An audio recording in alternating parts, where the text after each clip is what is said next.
penyampaian kita pada siang hari ini akan kita mulai. Dan saya mengucapkan selamat datang, selamat bertemu kembali di hari Minggu yang indah ini. Dan mari kita mempersiapkan diri kita untuk masuk dalam ibadah kita.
Mazmur 100, pujilah Allah dalam bait-Nya. Bersorak-soraklah bagi Tuhan, hai seluruh bumi. Beribadahlah kepada Tuhan dengan sukacita. Datanglah ke hadapan-Nya dengan sorak-sorai. Ketahuilah bahwa Tuhan Allah, Dialah yang menjadikan kita dan punya Dialah kita, umat-Nya dan kawanan domba gembalaannya. Masuklah melalui pintu gerbangnya dengan nyanyian syukur, ke dalam pelatarannya dengan puji-pujian. Bersyukurlah kepadanya dan pujilah namanya, sebab Tuhan itu baik, kasih setianya untuk selama-lamanya, dan kesetiaannya tetap turun-temurun. Ibadah hari ini kita mulai dengan beralaskan di dalam nama Allah Bapa, Allah Anak, dan Allah Roh Kudus. Turunlah damai sejahtera atas kita sekalian. Dan mari kita akan menyambut dengan kidung pujian nomor 43. Puji Tuhan Allah penebusku.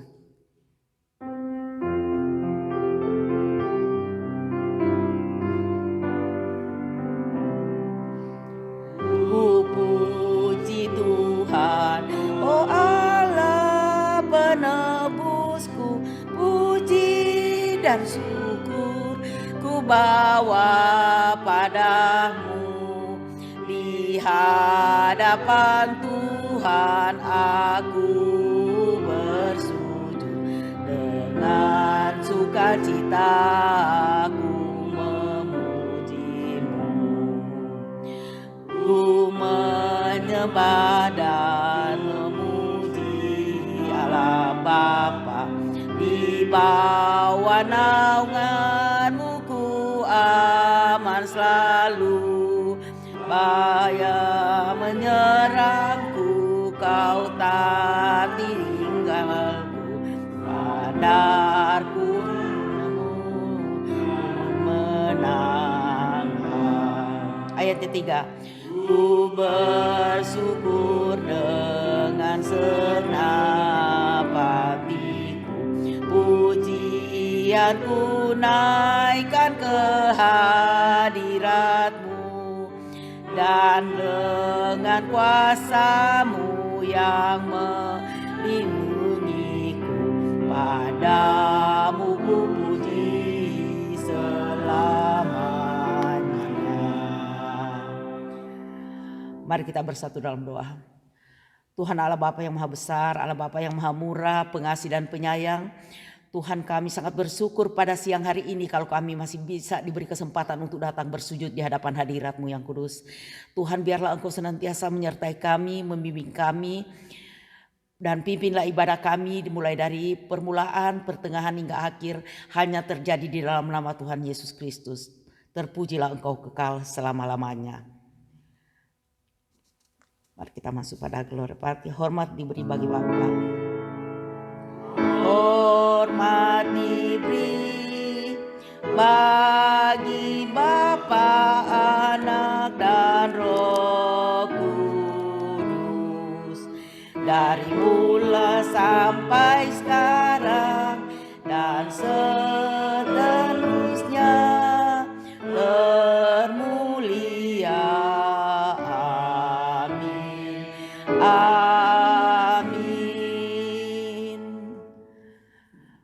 Kita akan masuk pada pembacaan sahutan yang akan dibawakan oleh Ibu Tineke yang kita ambil dari nomor 28, pelayanan orang Kristen.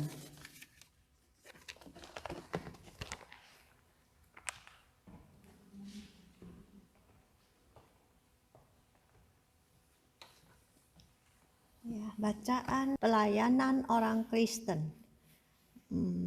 Kamu menyebut aku guru dan Tuhan, dan katamu itu tepat, sebab memang akulah guru dan Tuhan. Jadi jika aku membasuh kakimu, aku yang adalah Tuhan dan gurumu, maka kamu pun wajib saling membasuh kakimu. Sebab aku telah memberikan suatu teladan kepada kamu, supaya kamu juga berbuat sama seperti yang telah kuperbuat kepadamu. Aku berkata kepadamu, Sesungguhnya seorang hamba tidaklah lebih tinggi daripada tuannya, ataupun seorang utusan daripada dia yang mengutusnya. Jika seorang saudara atau saudari tidak mempunyai pakaian dan kekurangan makanan sehari-hari, dan seorang dari antara kamu berkata, selamat jalan, kenakanlah kain panas dan makanlah sampai kenyang, tetapi ia tidak memberikan kepadanya apa yang perlu bagi tubuhnya, apa gunanya itu? demikian juga halnya dengan iman. Jika iman itu tidak disertai perbuatan, maka iman itu pada hakikatnya adalah mati.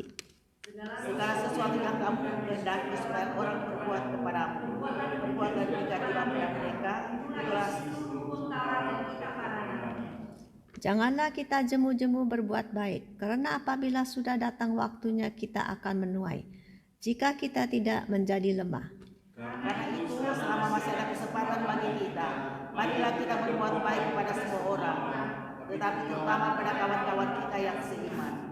Apapun juga yang kamu perbuat, perbuatlah dengan segenap hatimu, seperti untuk Tuhan dan bukan untuk manusia. Kamu tahu bahwa dari Tuhanlah kamu akan menerima bagian yang ditentukan bagimu sebagai upah. Kristus adalah Tuhan dan kamu adalah hamba-hambanya.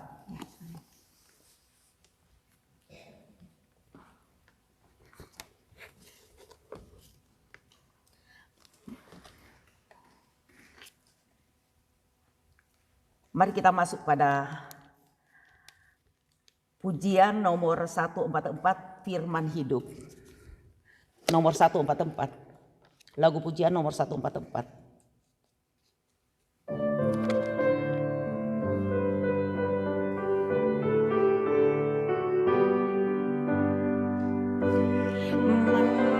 Semesta ajaib firman hidup yang mengasuh makhluknya, ajaib firman hidup. Bimbingannya tepat bagi orang sesat. Firman indah, firman ajaib, firman yang beri hidup. Firman ajaib, firman hidup, firman hidup teguh.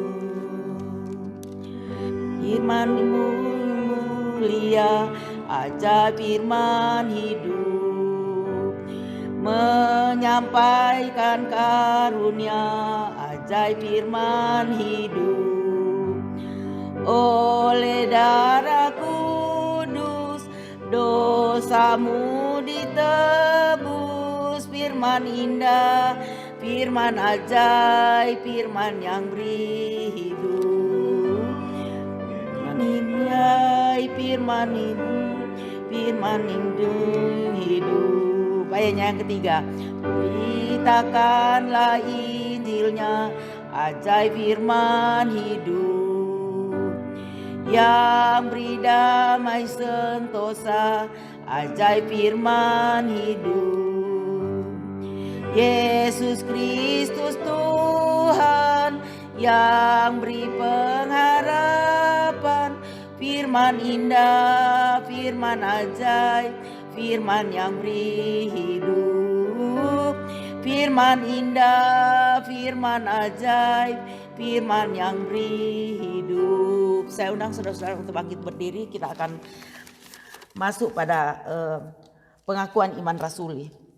Kalau belum hafal, kita masuk pada halamannya yang ke 692.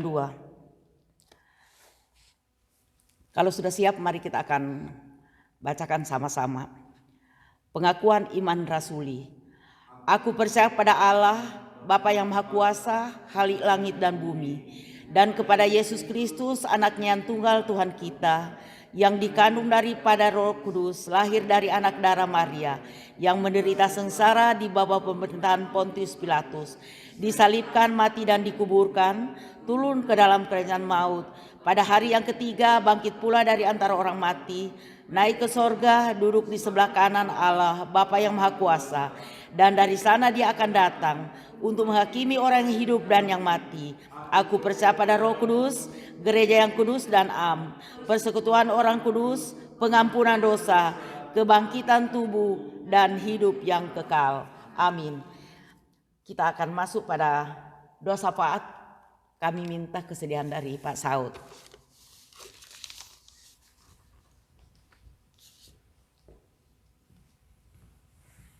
Mari kita berdoa. Bapa di surga, sekali lagi kami berterima kasih kepadamu Tuhan, karena pada hari yang indah ini kembali kami boleh bersama-sama bersekutu, kembali kami boleh bersama-sama memuji, memuliakan nama-Mu Tuhan.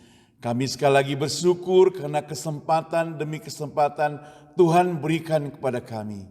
Di weekend Memorial Day ini Tuhan, sekali lagi Tuhan masih mengasihi setiap kami. Kami bersyukur untuk kesehatan kami. Bapa di surga, kami juga berdoa untuk gereja kami. Kami serahkan mulai dari hamba Tuhan yang senior, gembala kami. Kami serahkan semua ke dalam tangan Tuhan. Minggu lalu Pendeta Chan Sen Lau baru berulang tahun yang ke-80. Biarlah Tuhan Engkau senantiasa memberkati dia, tetap menjaga dan memelihara kesehatan dia. Banyak hal yang perlu dipikirkan untuk masa depan gereja ini kami serahkan ke dalam tangan Tuhan. Setiap hamba Tuhan dalam berbagai bahasa kami serahkan ke dalam tangan Tuhan. Demikian juga gereja kami yang berbahasa Indonesia di tempat ini Tuhan. Kami doakan agar kami tetap diberikan pengasihan daripada Tuhan, tetap semangat senantiasa memuji dan memuliakan nama Tuhan. Bapa di surga, kami juga berdoa untuk hari demi hari dalam kehidupan kami sehari-hari. Berkati setiap keluarga kami, berikan kesehatan pada mereka. Kami teringat beberapa sanak famili kami yang sedang sakit, lemah tubuh. Kami menyerahkan mereka ke dalam tangan Tuhan. Kami doakan untuk iparnya Cikian, saudara Alex yang ada di Indonesia. Dia sedang sakit Tuhan, biarlah Tuhan sembuhkan, Tuhan pulihkan, agar dia boleh sehat kembali Tuhan. Semua kami pertaruhkan ke dalam tangan Tuhan. Untuk keluarga Lucia, kami dengar dia sudah pulih kembali. Biarlah Tuhan memberkati mereka sekeluarga juga senantiasa, agar pada minggu-minggu yang akan datang Tuhan juga kami boleh berkumpul bersama-sama di tempat ini. Kami juga berdoa Tuhan secara khusus buat setiap kami Tuhan, agar kami diberikan tubuh yang benar-benar sehat. Kami doakan untuk Cikian kakinya, demikian juga untuk Cik Naomi tangannya kami serahkan ke dalam tangan-Mu. Bapa di surga, kami juga doakan untuk bangsa dan negara kami Indonesia. Tuhan yang pimpin masa depan negara ini Tuhan. Kami doakan juga untuk pemerintahan dan persiapan program-program kerja pemerintah kami serahkan ke dalam tangan-Mu. Demikian juga di Amerika Tuhan, kami doakan untuk keamanan Tuhan. Berturut-turut kami mendengarkan ada penembakan, bahkan yang terakhir ada seorang pemuda yang menembak sampai 19 orang anak Tuhan dan 2 orang dewasa. Kami merasa ada hal-hal yang hal yang janggal dalam hal ini di negara kami Tuhan. Kami mau doakan agar Tuhan campur tangan untuk ke depan Tuhan, agar Tuhan yang pimpin Tuhan, di mana ada pemakaian senjata yang bebas, Tuhan pimpin agar setiap anak-anak mulai dari remaja, pemuda sampai setiap anak-anak, agar mereka boleh dididik untuk takut akan Tuhan sehingga tidak terulang lagi masalah-masalah seperti ini Tuhan. Tuhan, sebelum kami tutup doa ini Tuhan, kami mau serahkan ke dalam tangan Tuhan, khususnya untuk mantan rektor dari Seminari Alkitab Asia Tenggara, keluarganya, yaitu almarhum Bapak Daniel Lukas Lukito, kemarin dia dipanggil Tuhan. Kami mau serahkan untuk istri dan anak, cucu semuanya ke dalam tangan Tuhan.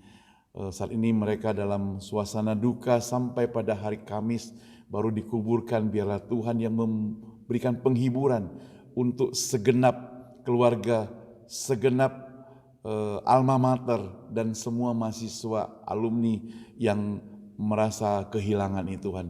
Kami serahkan ke dalam tangan Tuhan. Kebaktian ini kami juga pertaruhkan ke dalam tangan Tuhan, dan kami akan tutup dengan doa yang Engkau pernah ajarkan kepada murid-murid-Mu.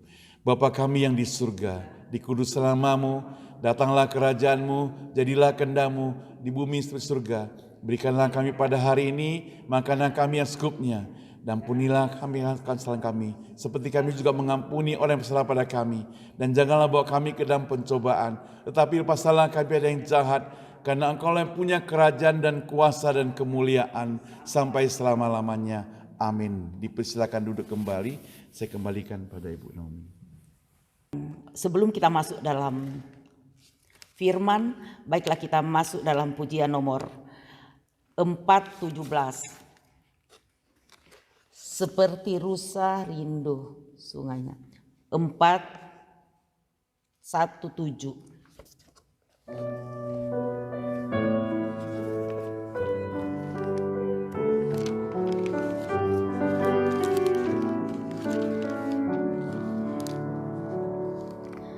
Seperti rusa rindu sungaimu, jiwaku rindu Engkau.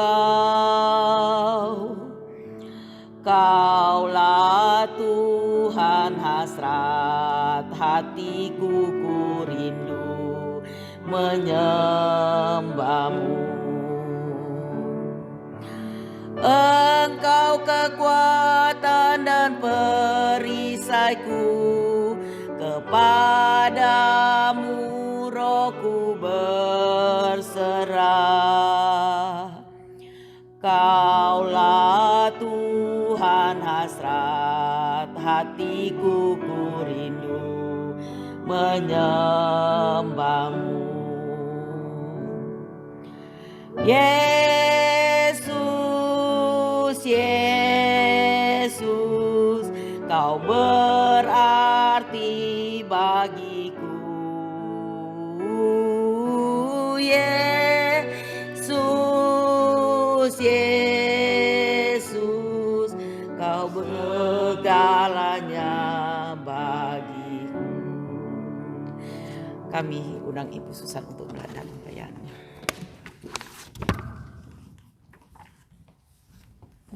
Saudara, mari kita masuk ke dalam doa. Bapa Surgawi, kami mengucap syukur dan terima kasih kepada Engkau ya Bapa. Di hari yang cerah ini Engkau menimbakan kami di sini untuk beribadah dan berbakti kepadamu. Terima kasih Engkau ya Tuhan, terpuji nama Engkau Tuhan. Kami boleh menyanyi memuji nama Engkau. Tuhan, kami mengucap syukur dan terima kasih Engkau ya Tuhan. Kami mengucap syukur Tuhan untuk semuanya ini. Biarlah firman Tuhan hari ini diberitakan menjadi berkat bagi kami, dan biarlah nama Tuhan ditinggikan. Sembunyikan hamba-Mu di belakang kayu salib Tuhan. Ya, hanya nama Tuhan ditinggikan, dan Roh Kudus bekerja di ruangan kebaktian ini. Di dalam nama Tuhan Yesus kami singkirkan, kami usir tengking. Di dalam nama Tuhan Yesus segala anasir jahat untuk keluar daripada ruangan ini.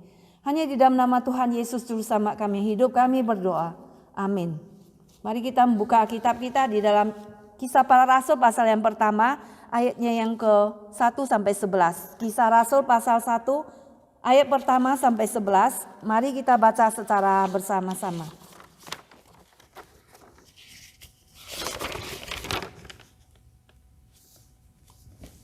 Kisah Rasul 1 ayat pertama sampai 11. Mari kita sama-sama 1, 2 ya. Hai Theophilus, dalam bukuku yang pertama, sudah dapat? Mari kita baca sama-sama. Kisah Rasul 1 ayat 1 sampai 11. Hai Theophilus, dalam bukuku yang pertama, aku menulis tentang segala sesuatu yang dikerjakan dan diajarkan Yesus sampai pada hari yang terangkat. Sebelum itu ia telah memberi perintahnya oleh Roh Kudus kepada rasul-rasul yang dipilihnya, Kepada mereka ia menunjukkan dirinya setelah penderitaannya selesai. Dan dengan banyak tanda ia membuktikan bahwa ia hidup. Sebab selama 40 hari ia berulang-ulang menampakkan diri dan berbicara kepada mereka tentang kerajaan Allah. Pada suatu hari ketika ia makan bersama-sama dengan mereka, ia melarang mereka meninggalkan Yerusalem dan menyuruh mereka tinggal di situ menantikan janji Bapa. Yang demikian katanya, telah kamu dengar daripadaku, sebab Yohanes membaptis dengan air, tetapi tidak lama lagi kamu akan dibaptis dengan Roh Kudus. Ayat ke-6. Maka bertanyalah mereka yang berkumpul di situ, Tuhan, maukah engkau pada masa ini memulihkan kerajaan bagi Israel? Jawabnya, engkau tidak perlu mengetahui masa dan waktu yang ditetapkan Bapa menurut kuasanya. Tapi kamu akan menerima kuasa kalau Roh Kudus turun ke atas kamu. Dan kamu akan menjadi saksiku di Yerusalem dan di seluruh Yudea dan Samaria dan sampai ke ujung bumi. Sesudah ia mengatakan demikian, terangkatlah ia disaksikan oleh mereka dan awan menutupinya dari pandangan mereka. Ketika mereka sedang menatap ke langit waktu ia naik itu, tiba-tiba berdirilah 2 orang yang berpakaian putih dekat mereka, dan mereka berkata kepada mereka, "Hai orang-orang Galilea, mengapa kamu berdiri melihat ke langit? Yesus ini yang terangkat ke surga meninggalkan kamu akan kembali dengan cara yang sama seperti kamu melihat dia naik ke surga."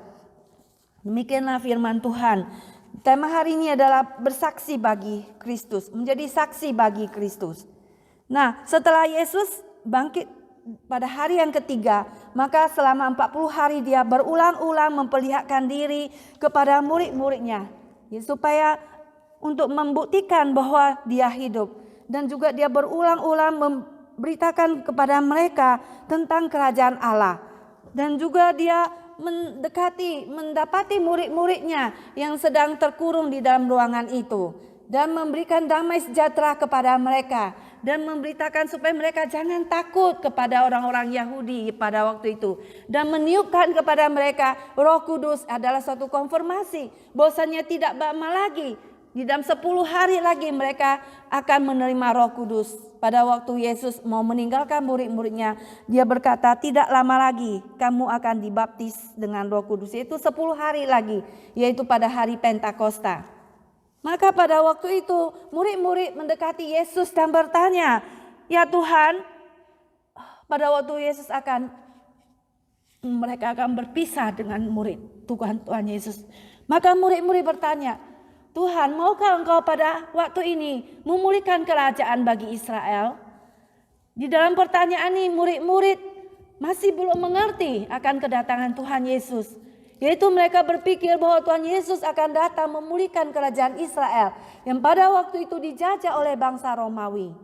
Bangsa Israel yang pada waktu itu belum merasa terbebas pada penjajahan Romawi. Dan mereka bertanya, "Yesus, engkau adalah Mesias, raja daripada orang Israel.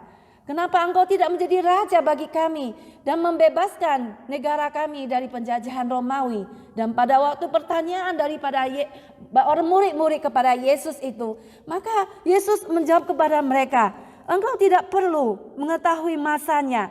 Engkau tidak perlu khawatir untuk mencari solusi, untuk mencari kapan itu. Tetapi itu akan ditentukan Bapa, ya, yang sesuai dengan waktu yang ditentukan oleh Tuhan. Engkau tidak perlu mengetahui masa dan waktu yang ditentukan Bapa menurut kuasanya. Tetapi kamu akan menjadi saksiku, ya. Engkau akan menjadi saksiku. Kamu akan menerima kuasa kalau Roh Kudus turun ke atas kamu, dan kamu akan menjadi saksiku di Yerusalem dan di seluruh Yudea dan Samaria dan sampai ke ujung bumi." Di sini kita melihat bahwa Tuhan Yesus itu pada waktu itu mengatakan bahwa kerajaan daripada Israel akan dipulihkan, yaitu pada waktu Injil daripada Yesus Kristus itu diberitakan. Bukan hanya aja di Israel, bukan hanya di Yerusalem, tapi di seluruh Yudea dan Samaria dan sampai ke ujung bumi. Barulah tiba kesudahnya. Barulah kerajaan daripada Israel itu bukan hanya secara sempit, kerajaan di Israel yang pada waktu kita melihat di peta dunia, tapi Israel di seluruh, pada penggenapan seluruh dunia, yaitu kitalah bangsa Israel, yaitu kita yang dipilih melalui keturunan daripada Abraham ini, yaitu keturunan Israel secara rohani, yaitu kerajaan Allah itu bukan hanya secara bumi ini, tetapi secara rohani. Ya, jadi bagaimana kita bisa menjadi saksi daripada Kristus? Yang pertama itu kita harus menerima kerajaan Allah itu dulu di dalam hati kita. Apa itu kerajaan Allah, saudara? Yaitu kita menerima Yesus sebagai Tuhan dan Juru Selamat dalam hati kita. Itulah kerajaan Allah itu. Yaitu Yesus itu adalah Raja kita. Sebelum Israel itu mendapatkan Raja Daud, Saul dan sebagai bangsa Israel mempunyai Raja itu siapa? Tuhan itu sendiri adalah Raja bangsa Israel, betul?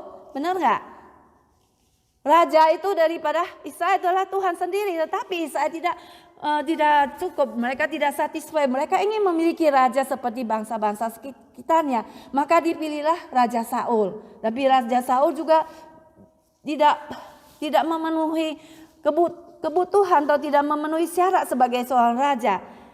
Karena pada akhirnya dia menjadi sombong dan dia akhirnya mati, akhirnya diganti oleh Raja Daud. Dan Raja Daud lah itu raja yang berkenan di hati Tuhan. Tapi kemudian Tuhan berjanji di atas tahta Daud akan lahir seorang raja yang pemerintahannya apa?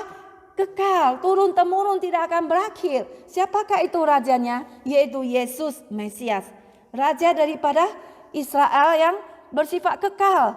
Ya, jadi kerajaan daripada Allah itu adalah kerajaan di antara kita sendiri, yaitu dalam hati kita. Orang-orang percaya itulah kerajaan Allah itu. Ya, yaitu Yesus itu adalah sebagai raja kita dan kita itu adalah sebagai umatnya. Di dalam hati kita mendengar apa? Mendengar pimpinan daripada Tuhan, yaitu apa? Melalui firman-Nya. Yaitu Roh Kudus akan dicurahkan dalam hati daripada orang-orang percaya. Pada waktu kita menerima Yesus, maka adalah Roh Kudus menyertai kita. Dan Roh Kudus itu akan membimbing kita, menuntun kita dalam seluruh kebenaran. Kebenaran di dalam firman Tuhan yang akan mengingatkan kita akan semua kebenaran yang sudah Tuhan wahyukan kepada kita. Maka Tuhan Yesus berkata di dalam Matius 66 ayat 33, carilah dahulu kerajaan Allah dan kebenarannya, maka semuanya itu akan ditambahkannya kepadamu. Kerajaan rohani daripada hati setiap orang percaya, kehadiran Tuhan dan kuasanya yang tinggal di dalam diri orang percaya dalam pribadi daripada Roh Kudus, yaitu yang sudah dicurahkan pada hari Pentakosta. Di mana kalau kita percaya pada Tuhan Yesus, maka Roh Kudus akan turun dalam hati kita dan membimbing kita dalam seluruh kebenaran sampai kita bertemu dengan Tuhan. Dan kita melihat di sini dikatakan, carilah dahulu kerajaan Allah dan kebenarannya, kata Tuhan Yesus. Maka semuanya itu akan ditambahkan padamu. Prioritaskan Tuhan dulu dalam hidup kita. Maka kita akan bisa bersaksi bagi Tuhan karena ada Roh Kudus, ada Tuhan yang hadir di dalam hati kita. Ya, ada Tuhan Yesus ya. Baru waktu Jessica umur 3 tahun saya mengatakan terimalah Yesus sebagai Tuhan dan Juru Selamat. Maka dia mengatakan saya terima Yesus dalam hatinya. Maka dia berkata ada Tuhan Yesus di dalam hati dia. Nah, demikianlah saudara sekalian. Ya, sudahkah kita juga menerima Yesus sebagai Tuhan dan Juru Selamat dalam hidup kita? Ya, yang akan memiliki kerajaan Allah itu. Ya, kita memberitakan kerajaan Allah yang meluas itu, kerajaan rohani itu. Ya, saudara mencari Tuhan, kita tidak berusaha untuk mencari masalah, mencari solusi ya, solve the problem ya, berusaha dengan akal kita itu ya, supaya bagaimana masalah itu bisa diselesaikan, supaya bagaimana ini kita mencari solusinya ya. Tetapi bagaimana kita percaya kepada Tuhan itu ya. Bagaimana kita percaya pada Tuhan yang hidup 100%. Fokus pikiran kita itu kepada Tuhan 100%. Ya, disitulah Tuhan itu akan menolong kita. Ya, Tuhan itulah yang menjadi Juru Selamat kita. Kita tidak berusaha itu untuk bagaimana ya mencari tahu bagaimana solusinya, bagaimana ini dan itu ya. Tapi percayalah pada Tuhan dengan segenap hatimu. Seperti kok Bapak Saud ya minggu lalu ya. dengan segenap hatimu, dengan segenap kekuatanmu, ya, dengan segenap pikiranmu, dengan segenap akal budimu, ya. Percayalah pada Tuhan dengan segenap hatimu, jangan bersandar kepada ya pengertian kita sendiri, tapi akuilah Dia dalam segenap hati, dalam seluruh hidupmu, maka Dia akan apa? Meluruskan jalanmu. Nah, itulah doa Bapa kami ya. Tuhan Yesus berkata apa? Bapa kami yang di surga, dikuduskanlah namamu, datanglah apa? Kerajaanmu. Jadilah kehendakmu di bumi seperti di surga. Itu kehendak Tuhan terjadi di surga juga di atas bumi. Jadi jangan kita tunggu ke surga baru terjadi, tapi pada waktu kita di dunia ini sudah ada kehadiran Tuhan, ya. Kehadiran surga sudah ada di tengah-tengah kita, di dalam hati kita. Ya, bukan hanya terjadi pada waktu kita dipanggil Tuhan, tapi saat ini juga ketika kita berjalan ya bersama dengan Tuhan, kita menjalankan firman-Nya. Nah, saudara, itulah Tuhan Yesus pada waktu datang ke dunia ini. Ya, Yohanes Pembaptis berkata, bertobatlah kamu sebab kerajaan Allah sudah dekat. Bertobatlah kamu, kata Tuhan Yesus juga datang ya, khotbah pertama. Bertobatlah kamu karena kerajaan Allah sudah dekat. Kita semua perlu bertobat ya. Bertobat daripada dosa kita. Karena Yesus adalah Tuhan dan kita itu bukan Tuhan. Maka kita harus taat kepada otoritas daripada Tuhan. Ya, karena kita manusia berdosa, mau berjalan sendiri ya seperti domba. Domba yang mau jalan sendiri ke mana-mana gitu. Dan tidak tahu jalan pulang. Maka Yesus meninggalkan 99 ekor domba dan pergi mencari satu domba yang sesat itu. Dan mencari dia pulang kembali. Demikianlah Tuhan Yesus ya mencari kita untuk kembali kepada Dia. Dan kita itu memprioritaskan Tuhan ya. Yesus yang utama ya, yang lain nomor 2. Maka apa? Semua akan ditambahkannya kepadamu. Tuhan akan memberikan kita kesehatan, Tuhan akan memberikan kita apa? Kecukupan, semua itu akan ditambahkan ya. Tapi pertama apa? Cari dahulu kerajaan Allah. Kerajaan Allah dan His righteousness. Dia punya kebenaran, righteousness. Kebenaran apa itu? Kebenaran Tuhan ya. Yang sudah diwahyukan kepada Tuhan dan sudah dibukukan dalam 66 buku, dalam satu buku ini dalam kitab suci ya, yang sudah dibukukan pada kita. Itulah kebenaran yang kita ingin cari itu ya, kebenaran kerajaan Allah, yaitu Tuhan Yesus ya, adalah raja kita. Raja dari segala raja dan Tuhan segala Tuhan.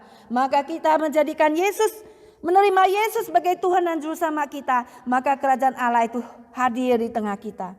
Dan itulah ya saudara sekalian, marilah kita saat ini ya mencari kerajaan Allah dan kebenarannya. Maka semuanya itu akan ditambahkannya kepadamu. Semua kebutuhan kita akan ditambahkan kepada Tuhan, bukan dikasih tapi ditambahkan ya. Kita menomorsatukan Tuhan ya. Dikasih Tuhan dulu dalam hidup kita, maka Tuhan akan memberkati hidup kita. Amin semuanya.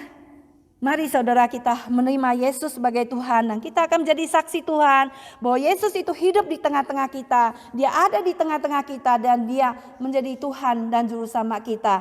Ya, membimbing hidup kita sehingga kita tidak tersesat. Yang kedua, kita bisa bersaksi dengan Tuhan dengan kuasa daripada Roh Kudus ya. Itu yang dikatakan oleh Tuhan Yesus pada murid-muridnya. Ya, ayat ke-8, tapi kamu akan menerima kuasa kalau Roh Kudus turun ke atas kamu dan kamu akan menjadi saksiku di Yerusalem dan di seluruh Yudea dan Samaria dan sampai ke ujung bumi. Ya, kuasa daripada Roh Kudus adalah kuasa yang tidak dibatasi, kuasa yang tidak limited, ya. Kekuatan diberikan Tuhan seperti suatu dinamik, suatu bom ya, yang kekuatannya meledak di tengah kita ya. Jadi kita diberikan kuasa oleh Roh Kudus, bukan berdasar pada intelek atau suatu kemampuan atau suatu pengetahuan ya. Kalau kita bersaksi atau menurut suatu pengetahuan kita, memang pengetahuan Alkitab itu penting, tapi kita bersandar pada kuasa daripada Roh Kudus yang diberikan kepada kita ya, untuk kita bersaksi bagi Tuhan. Dan kalau kita sudah semua menjadi murid Tuhan, semua kita adalah diberi tugas, yaitu apa? Tugas kita menjadi saksi-saksi Kristus ya. Menjadi saksi Kristus dimanapun kita berada, di tempat kerja kita ya, kita adalah saksi Tuhan ya. Kita dimanapun kita berada, Tuhan memberikan tugas kepada kita Sehingga kita berbeda daripada orang lain. Kita bisa menegur dosa. Ya, kalau kita diam aja berarti kita sama dong ya. Jadi bagaimana pengharapan dari dunia ini? Nggak ada pengharapan.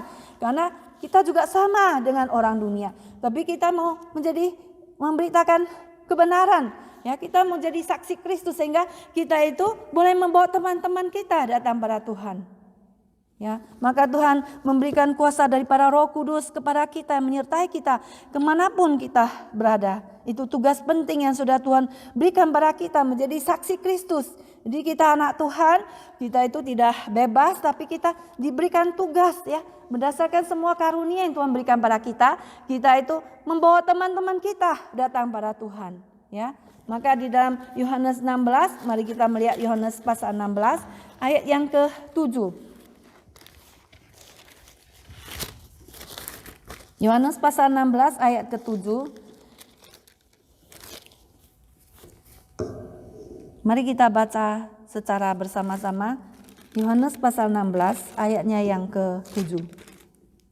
1, 2, 3. Tetapi sekarang aku pergi kepada Dia yang telah mengutus aku, dan tiada seorang pun di antara kamu yang bertanya kepadaku, kemana engkau pergi?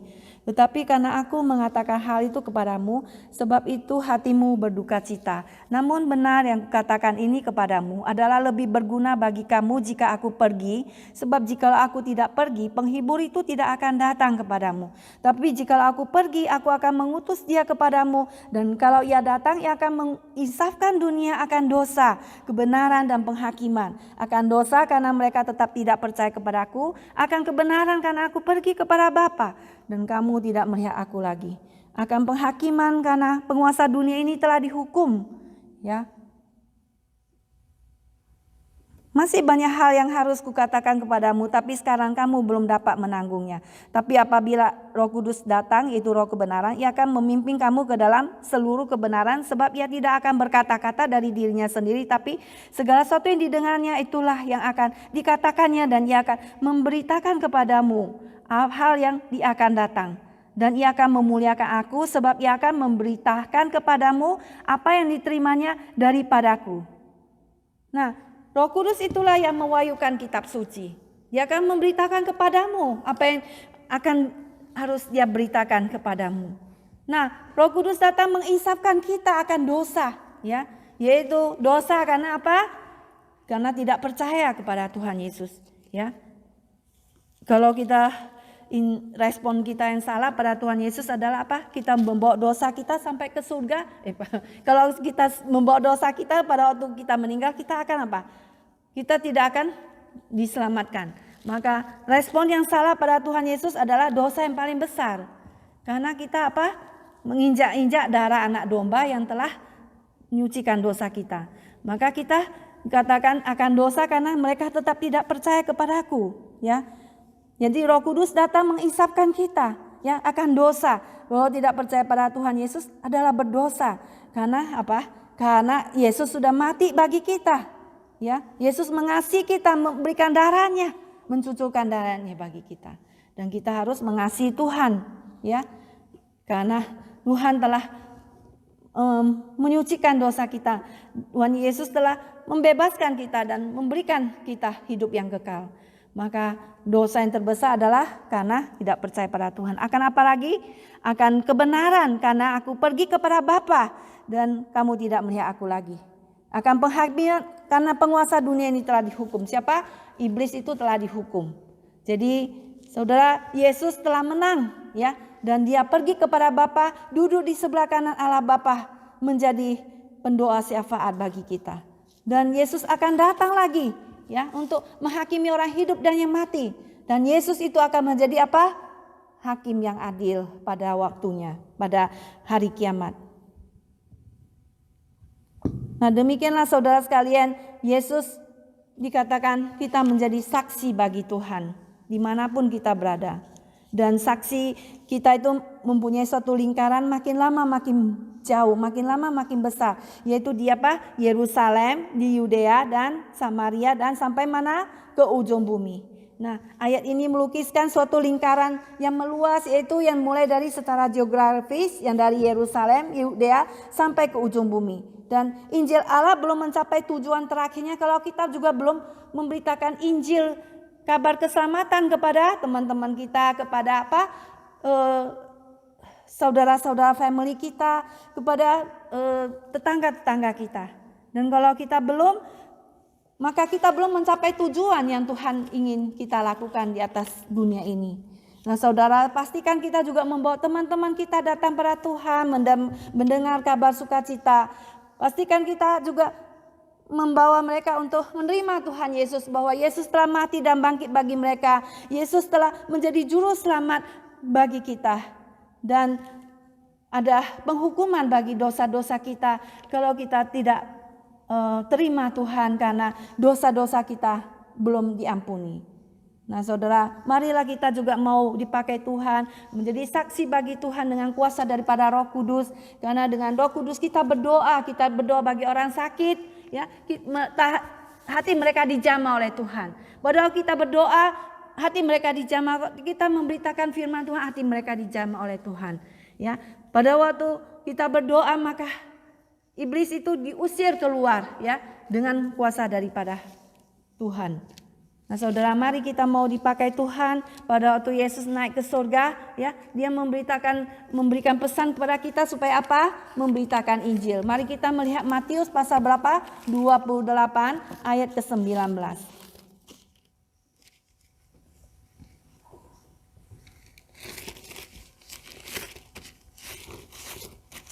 Matius pasal yang ke-28 ayat 19. Mari kita baca secara bersama-sama.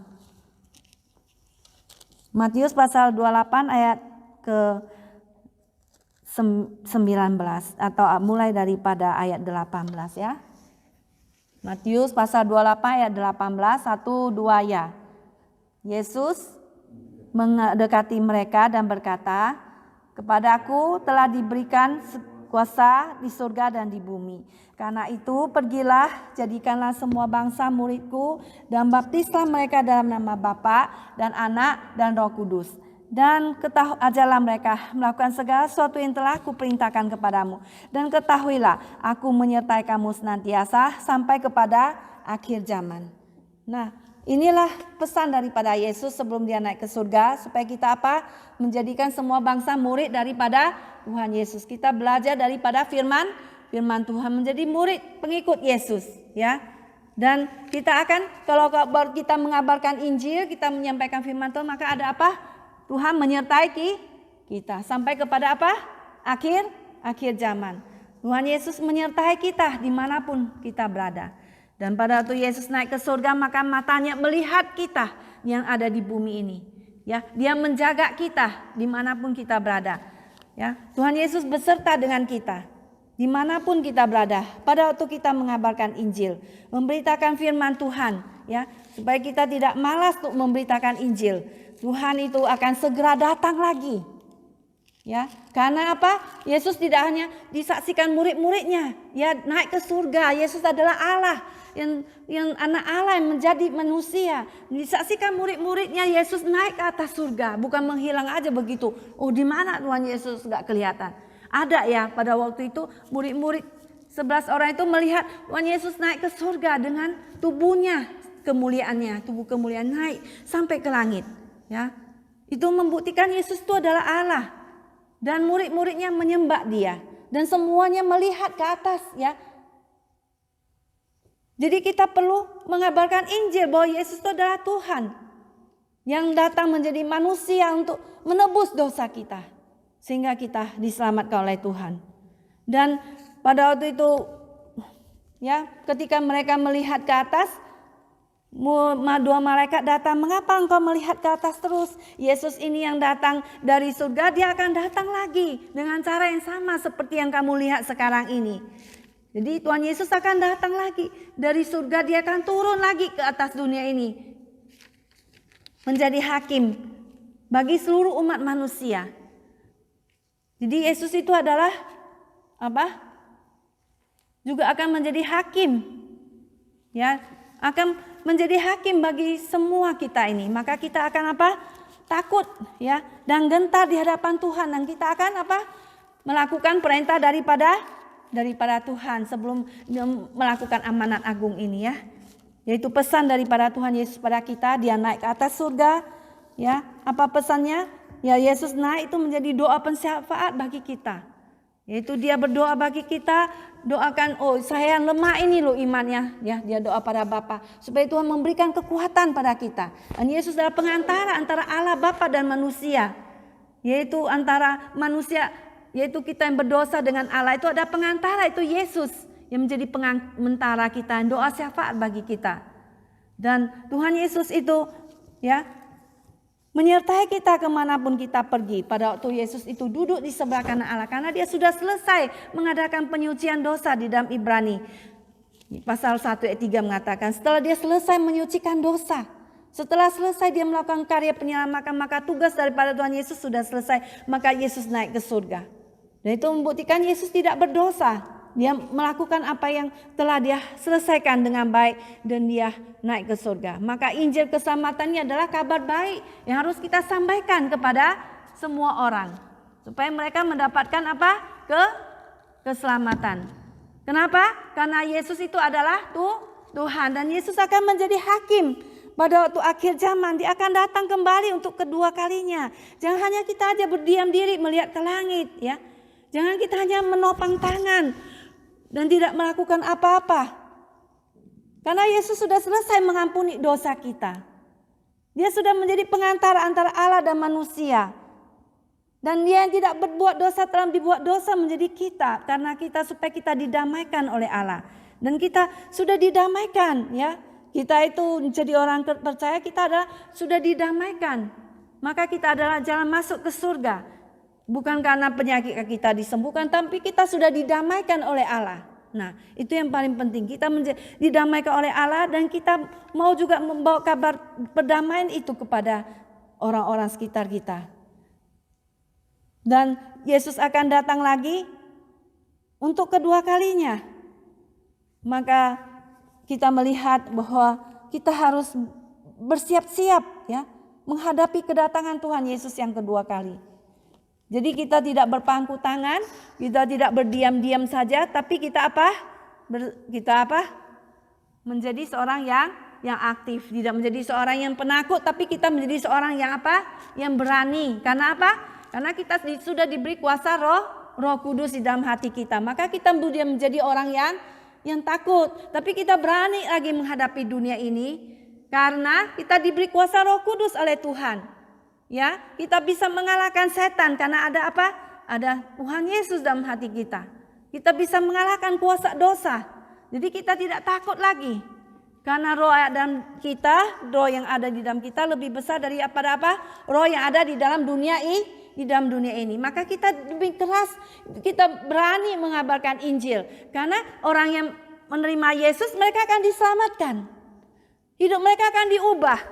Yang tadinya orang yang berdosa menjadi orang yang dibenarkan. Yang tadi orang berdosa menjadi dikuduskan menjadi hidup yang baru. Dosa-dosa diampuni. Dan kita itu apa? Menjadi anak Allah. Maka saudara, kita itu bersiap-siap pada waktu menantikan kedatangan Tuhan yang kedua kali. Ya, ada seorang di San Jose itu di toko jual barang Indonesia. Bertanya, saya bilang ya siap-siap menghadapi kedatangan Tuhan. Dia bilang nggak pernah datang itu dulu sampai sekarang Tuhan Yesus belum pernah datang. Saya bilang iya kan, belum, atau kita sendirian datang ya dipanggil Tuhan, atau kita dipanggil Tuhan, atau Tuhan sendirian datang kedua kalinya ya. Jadi saat ini dikatakan di dalam 1 Tesalonika 5 ayat 2 ya. Kita melihat 1 Tesalonika pasal 5 ayat yang kedua.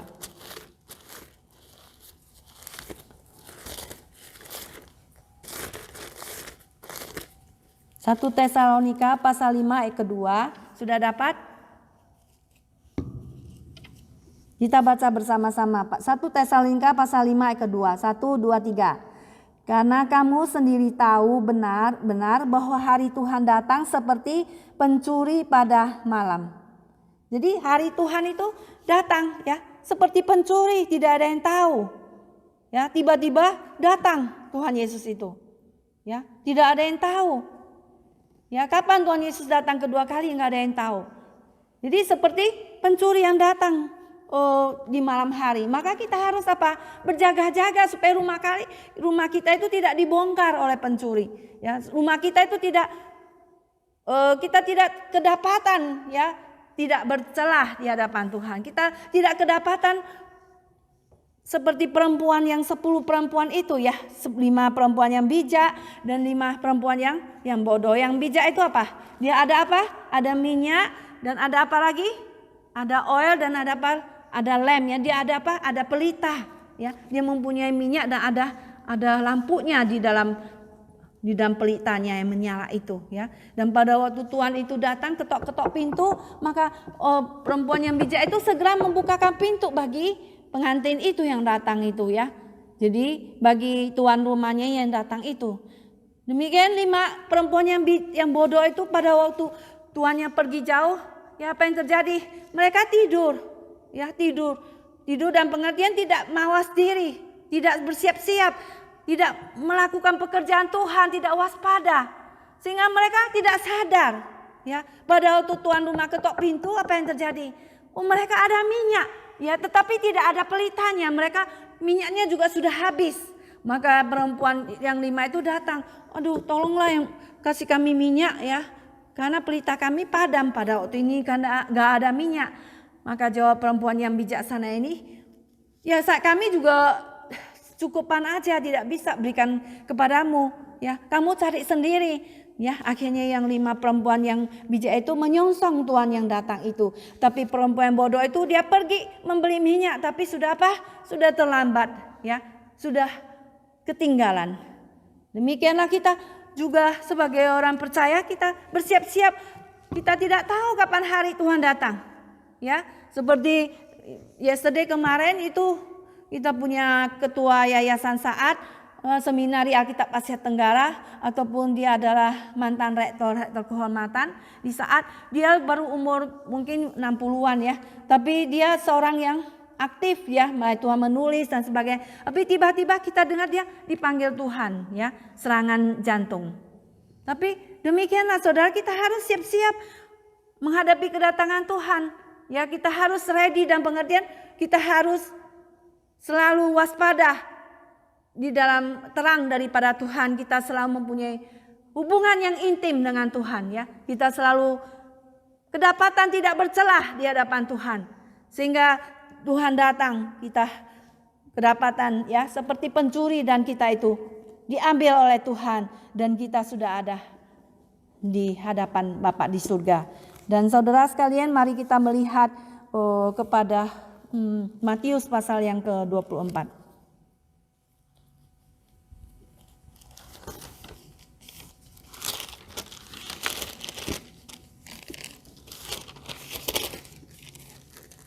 Matius pasalnya yang ke-24, kita melihat mulai dari ayatnya yang ke-36. 1, 2, 3. Tetapi tentang hari dan saat itu tidak seorang pun yang tahu. Malaikat-malaikat di sorga tidak, dan anak pun tidak. Hanya Bapa sendiri yang tahu. Ayat ke-37, sebab sebagaimana halnya pada zaman Nuh. Ayo baca sama-sama. 1, 2, 3. Sebab sebagaimana halnya pada zaman Nuh, demikian pula halnya pada kedatangan Anak Manusia. Sebab sebagaimana mereka pada zaman sebelum air bah itu makan dan minum, kawin dan mengawinkan, sampai kepada hari Nuh masuk ke dalam bahtera, dan mereka tidak tahu akan sesuatu sebelum air bah itu datang dan melenyapkan mereka semua. Demikian pula lah halnya kelak pada kedatangan Anak Manusia. Pada waktu itu kalau ada 2 orang di ladang, yang seorang akan di bawah dan yang lain akan ditinggalkan. Kalau ada 2 orang perempuan sedang memutar batu kilangan, yang seorang akan di bawah dan yang lain akan ditinggalkan. Karena itu berjaga-jagalah, sebab kamu tidak tahu pada hari mana Tuhanmu datang. Sambung lagi ayatnya yang ke-43. Tetapi ketahuilah ini, jika tuan rumah tahu pada waktu mana pada malam hari pencuri akan datang, sudahlah pasti ia berjaga-jaga dan tidak akan membiarkan rumahnya dibongkar. Sebab itu hendaklah kamu juga siap sedia, karena Anak Manusia datang pada saat yang tidak kamu duga. Jadi seperti seorang tamu ya, tiba-tiba datang ke rumah kita masih berantakan misalnya. Jadi kita harus selalu siap sedia ya. Kalau tiba-tiba ada tamu datang ke rumah kita ya, kita sudah harus ready. Ya, demikianlah kita selalu harus siap sedia ya, mengantisipasi Tuhan Yesus datang menjemput kita ataupun Tuhan Yesus datang kedua kalinya. Demikianlah firman Tuhan pada siang hari ini ya. Kemudian karena di dalam Kisah Rasul 17 pada waktu Paulus juga khotbah di Areopagus di Athena, dia berkata karena ia telah menetapkan suatu hari pada waktu mana ia dengan adil akan menghakimi dunia oleh seorang yang telah ditentukannya, oleh seorang yang sudah ditentukannya semula. Ia memberikan kepada semua orang suatu bukti tentang hal itu dengan membangkitkannya dari antara orang mati. Jadi Yesus itulah yang sudah ditunjukkan menjadi hakim atas seluruh dunia ini.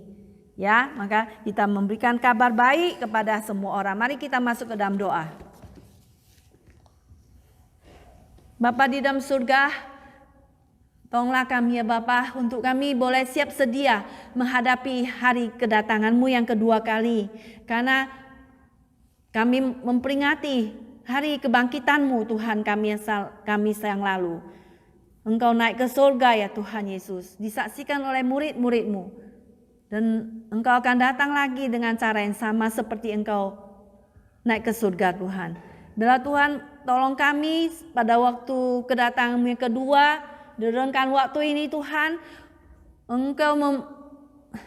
Engkau memerintahkan pada kami murid-murid-Mu untuk mengabarkan Injil kepada semua makhluk, kepada seluruh dunia. Supaya mereka percaya kepada Engkau Tuhan Yesus dan diselamatkan oleh-Mu dan bertobat daripada dosa mereka dan menerima Engkau Yesus sebagai Tuhan dan Juru Selamat mereka, dan kerajaan Allah akan turun dalam hati mereka. Dan biarlah Tuhan, kerajaan-Mu Tuhan boleh dinyatakan dalam kehidupan kami Tuhan Yesus. Dengar doa kami Bapa, biarlah kami ready atas panggilan-Mu, kami biarlah ready Tuhan atas kedatangan-Mu Tuhan yang kedua kali. Tolonglah kami bersiap-siap ya Tuhan. Di dalam nama Tuhan Yesus kami berdoa. Amin.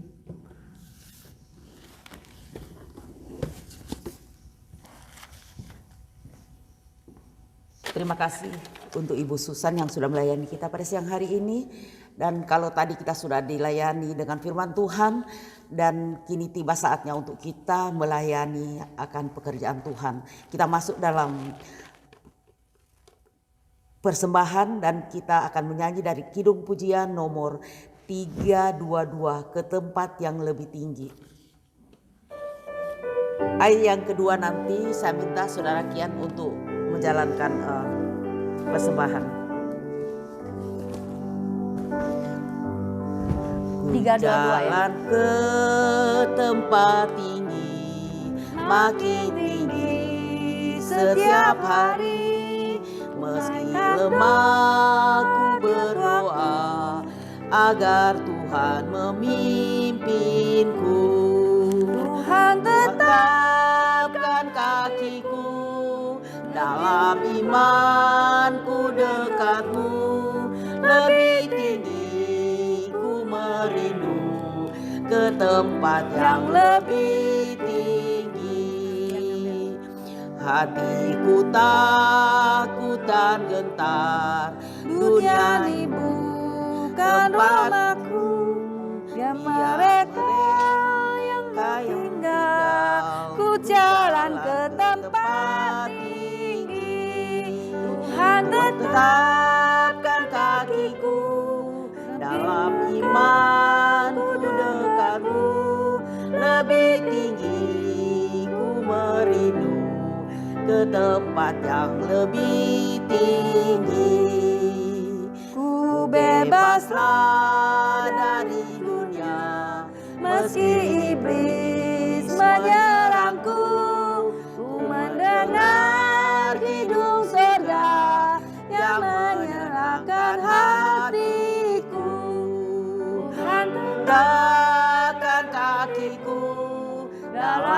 imanku dekatmu, lebih tinggi ku merindu ke tempat yang lebih tinggi.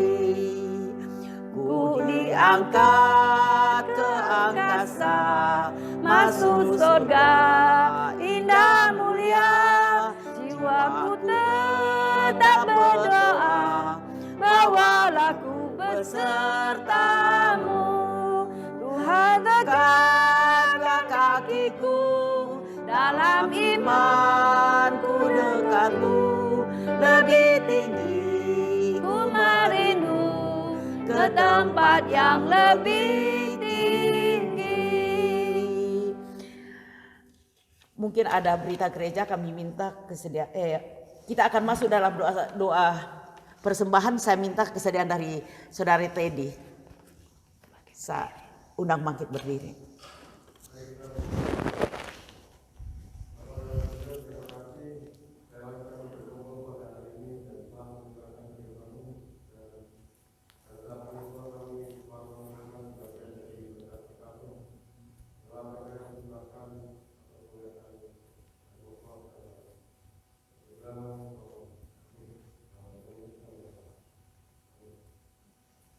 Warta gereja kami minta kesediaan dari Pak Saud.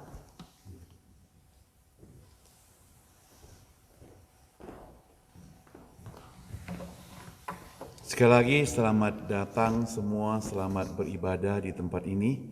Nanti selesai kebaktian kita akan kumpul di bawah sebentar sebelum kita pulang ke rumah kita masing-masing. Selasa kita tetap ada acara doa, mari kita join kalau misalnya kita ada kesempatan untuk sama-sama berdoa. Pertama kita doa untuk orang lain, kita juga berdoa untuk diri kita sendiri. Ya, kemudian kita juga berdoa untuk gereja kita senantiasa supaya Tuhan senantiasa melindungi pekerjaan Tuhan di tempat ini.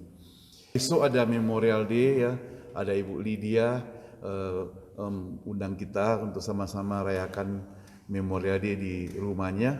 Kita bangkit berdiri saudara, nyanyikan doksologi, kemudian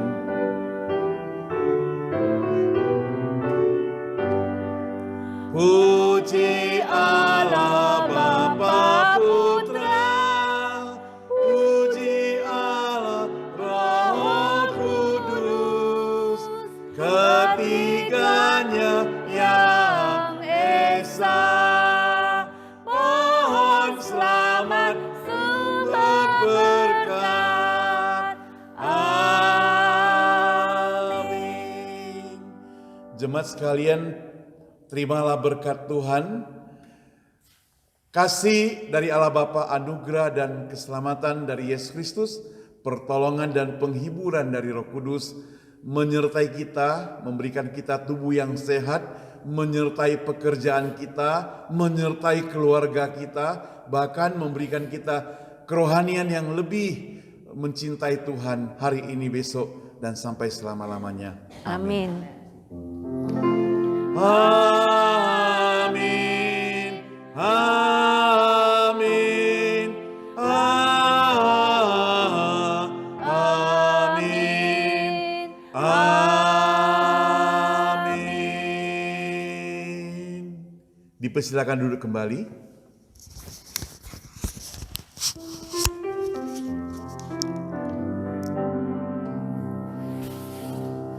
Lingkupiku dengan sayapmu, naungiku dengan kuasamu. Di saat badai bergelora, ku akan terbang bersamamu. Bapa kau Raja atas semesta, ku tenang sebab kau Allahku. Ku tenang sebab kau Allahku. Tuhan Yesus memberkati kita semua.